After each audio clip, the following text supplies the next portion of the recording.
Bismillahirrahmanirrahim. Të nderuar shikues, të nderuar besimtar. Me lejen e Allahut subhanahu wa taala, do e prezantojmë një hadith e Rasulullahit alayhi wasallam. Hadith i cili në vete përshkruan dhe përmban dëmshmërinë dhe mëshirën e Rasulullahit alayhi wasallam ndaj umetit të tij dhe ndaj gjithë njerëzimit. Hadithin është i përshkruar në ditën e gjykimit. Të gjithë njerëzit do të grumbullohen që nga Ademi a.s. deri tek njeriu i fundit. Edhe do ta kenë një kërkesë të vetëm, të përbashkët. Do drejtohen tek Ademi a.s. duke thënë: "O Adem, ti je baba e njerëzimit. A nuk peshë se kemi vuajtje, kemi edhe mjerim, a nuk pe lutë Allahun subhanahu wa taala, që Allahu të na lehtësoje edhe të na bëjë shefat." Ademi a.s.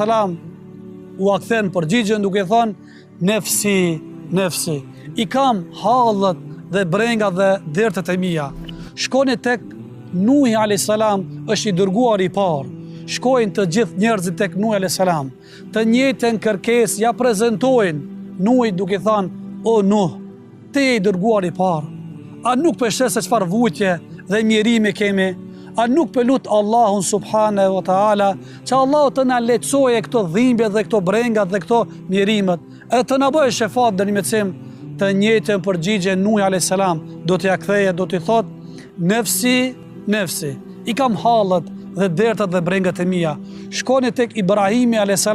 baba e gjithë pejgamberëve, sërish të gjithë njerëzit, që nga Ademi a.s. deri tek njeriu i fundit. Të njëjtën kërkesë do t'ja prezantojnë Ibrahimit: "O Ibrahim, jemi në vuajtje dhe mjerim, lutë Allahun subhanahu wa taala të na lehtësojë." Të njëjtën përgjigje do t'u akthen Ibrahimi duke i thënë: "Nefsi, nefsi, i kam vuajtjet, i kam hallët dhe brengat e mia." Shkoni tek Musa a.s. Allah i ka fol këtij pejgamberit direkt, pa përkthyes. Shkojnë të gjithë njerëzit, i drejtojnë Musait a.s. të njëjtën kërkesë: "Ja Musa, Allahu me ty ka fol direkt, pa kurfar perde dhe pengesë.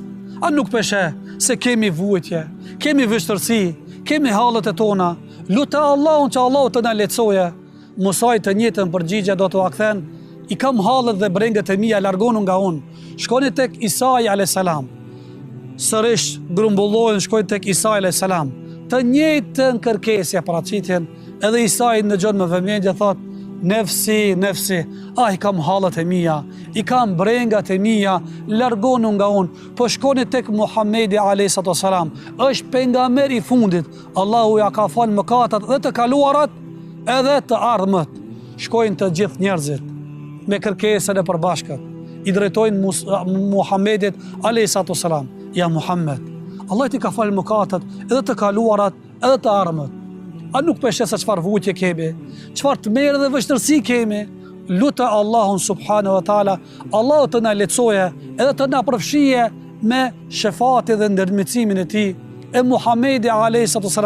në këtë hadith del në shesh se si pejgamberi jon dallohet dhe veçohet nga gjithë pejgamberët e hershëm, edhe shfaqet tek ai dhimbshmëria dhe mëshira e tij ndaj umetit.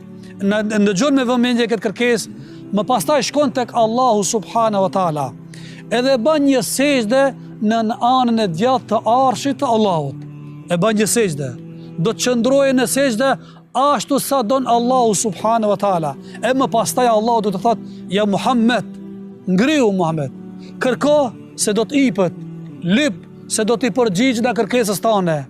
A e dini se cila do t'jetë dëshira dhe kërkesa e Muhamedit? Do t'jetë: "Allahumme ummeti, Allahumme ummeti." O Zot, ma fal umetin tim, o Zot, ma fal umetin tim. Në këtë ditë ku të afërmit tanë do të largohen prej neve, do të largohet nana prej babës, vllau prej motrës, buri prej gruas, secili do t'i mjafton brenga dhe halli i tij, as që do të interesohet për afërt e met.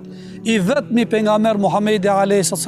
i cili do ta shfaqë dhe manifeston dëmshmërinë dhe mëshirën ndaj umetit të tij, andaj në atë ditë do të jetë lutja e tij e pandar: "O Zot, më fal, o Zot, fal umetin tim, o Zot fal umetin tim. Andaj Allahu subhanahu wa taala si konfirmim i kësaj çka e thash deri më tash, e zbritje një ajet ku thot laqad ja'akum rasulun min anfusikum azizun alayhi ma anittum harisun alaykum bil mu'minina raufur rahim. Ndëgjo se si Allahu e përshkruan Muhammedin a.s. me përshkrimet më të mira, veçori dhe karakteristikë e tij ka qenë se Allahu thot juve ju erdh si dhurat Muhammedi, dërguari juaj Muhammedi a.s. i cili çka vazhdon Allahu duke përshkruar duke thënë azizun alayhi ma anittum. Muhammedi ishte i dhimbshëm, ndjente dhimbje kur dëgjojte për vutjet e besimtarve, për persekutimet që ja banin mushrikët e Mekës besimtarve, e pejgamberi Allahut shprente dhe shoqëronte dëmshmërinë ndaj tyre.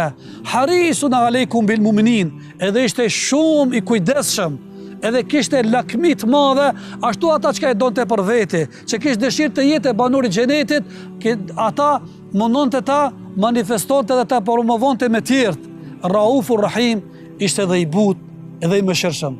Andaj, neve nuk na mjafton asgjë tjetër, përpose ta ndjekmi rrugën e Resulullahit, ta dojmi sinqerisht këtë pejgamber të Allahut, ti ndjekmi porositë dhe mesazhet e tij, me shpresë që Allahu të na ringjallë në ditën e Kiametit, momentet kur do të kemi nevojën më të madhe të shpëtojmë nga zjarmi i xhenemit, atëherë do ta ndëgjojmë lutjen e pejgamberit, Allahumma sallim dhe sallim.